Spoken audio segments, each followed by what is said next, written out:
Voters are seeing a lot of propaganda, but how much of it are they actually paying for? Photo, Tony Lewis for InDaily. Think local, spend global. Every election, voters' social media feeds, inboxes, and of course letterboxes, are bombarded with party-funded material urging you to vote for one side or other. While most electors might consider this an annoyance, it's at least paid for by the respective parties, which are entitled to spend their hard-raised funds as they see fit. But in amongst it, they'll also find official-looking anonymous envelopes purporting to provide important postal vote information for the 2022 state election. The extent to which this informs the average voter about how to lodge such a vote, as opposed to for whom it should be lodged, is, unsurprisingly, questionable. Liberal MPs, including those in vulnerable marginals, have sent voters letters containing a QR code, which when activated takes the reader to the Electoral Commission's website.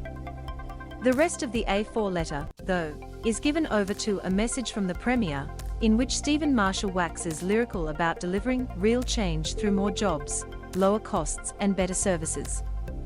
The March state election will be about your future, he emphasizes, arguing voters have a choice between strong Liberal leadership or the same Labour team, who we believe drove our economy into the ground and cut hospital services, our italics, not the Premier's.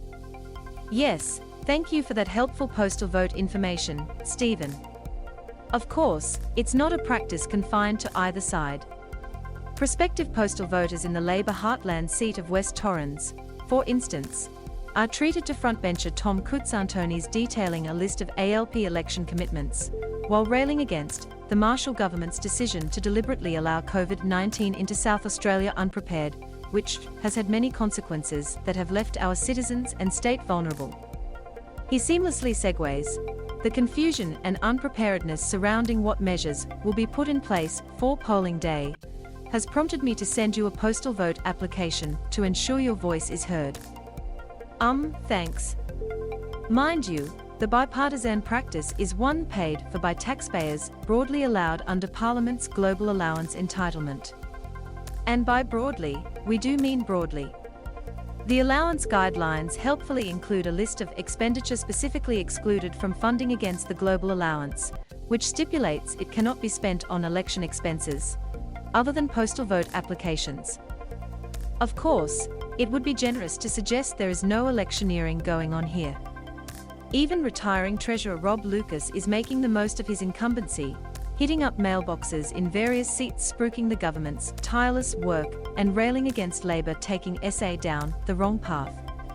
Asked whether he thought the whole concept of taxpayer-funded postal voting info was being cynically exploited by both sides of politics, Lucas said, "Well, no.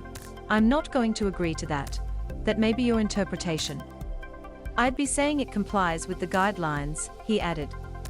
"It's providing information in relation to postal voting. Of course, for the practice to stop, you'd need someone to complain about it, and that seems unlikely." Kutsantoni's, the manager of opposition business, tells us, "I think it's entirely appropriate for local members of Parliament to talk about what successes they've had and what their plans are for the future. They can't advocate or ask for a vote," he insists. "I think it's an appropriate use of the Global Allowance." But not everyone agrees, with one party insider telling InDaily that the budget to drop this in every letterbox in a state district at taxpayers' expense is greater than the entire campaign budget of most challengers. So much for a level playing field. Taking care of business. Labour is, however, complaining about another apparent breach, after the State Department of Trade and Investment today issued an exuberant tweet linking to a News Corp puff piece about new federal funding for an airport-based space park. Labour's own social media account deemed the endorsement a breach of caretaker conventions, pointing to the guidelines stipulating that agencies should review their websites and social media presence at the beginning of the caretaker period to ensure they cannot be interpreted as promoting the government of the day. Labour leader Peter Malinoskasa's office also fired off an angry missive to department boss Leonie Muldoon, arguing that promoting this story is a clear breach of caretaker conventions. It must have done the trick, because the tweet was deleted a short time later. Labour had less success, however, seeking Electoral Commission intervention over Liberal advertising linking the now opposition leader to the 2017 Rapat hospital closure, which the Commissioner determined was not inaccurate or misleading to a material extent when read in their full context. Voice of the Faceless. Labour State Secretary and now Upper House candidate Reggie Martin is sometimes described as a faceless man, that term dating back to the Calwell Menzies era to deride the backroom factional machinations of the ALP. However, while his face may not yet be familiar to voters, some may unwittingly have copped an earful of his voice of late. Martin is moonlighting as the voiceover guy you may have heard introducing a message from a Labour leader, Peter Malinauskas, on the party's radio ads.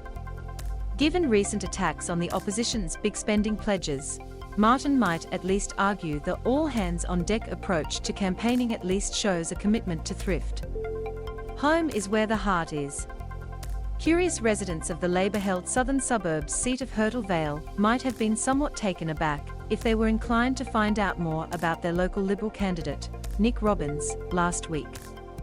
The bio for the Libs pick for the seat, which takes in the likes of Hackham, Onkaparinga Hills, and Woodcroft, started somewhat dubiously.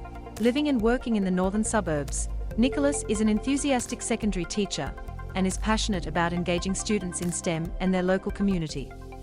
Sure, a laudable CV, but maybe highlighting your northern suburbs pedigree isn't something that would play so well down south. But it went on, Nicholas is a strong believer in serving the local community and is an active member of the Lions Club of Angle Vale. As it turned out, Robbins' profile appeared to have been inadvertently switched with that of Nicholas Charles, the Libs candidate for Ramsey. Fortunately, someone at Lib HQ noticed the snafu, and the bias are now safely back with their rightful candidates. Campaign Diary will be a regular feature in the lead-up to the election, taking you to all corners of the campaign. Local news matters. Media diversity is under threat in Australia, nowhere more so than in South Australia. The state needs more than one voice to guide it forward, and you can help with a donation of any size to InDaily. Your contribution goes directly to helping our journalists uncover the facts. Please click below to help InDaily continue to uncover the facts. Donate today, powered by Press Patron.